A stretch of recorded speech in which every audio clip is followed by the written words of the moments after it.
C'est la première fois. Na lobby bino ndazolia fufu boye boye bani nao ngai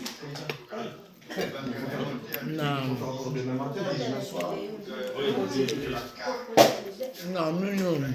Moi, c'était parti il y a quelques temps. moi mambolo baka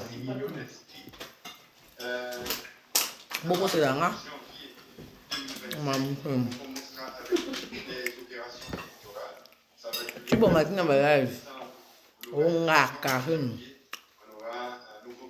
Alors ça, évidemment, ça c'est la théorie, la pratique, évidemment, c'est des de la situation sécuritaire. Et les gangs, comme on les appelle dorénavant dans une coalition appelée Vivre Ensemble, dirigée par Michel Rizier, alias Barbecue.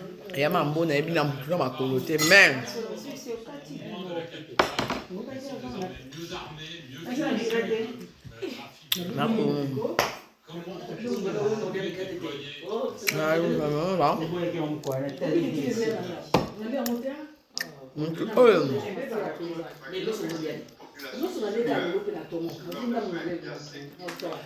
Azo.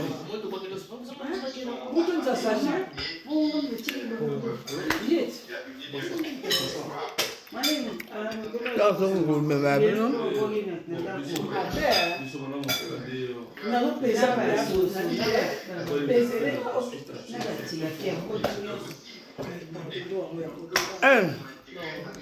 Pardon,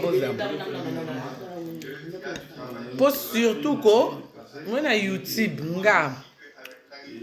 Aujourd'hui, la maison fait une semaine.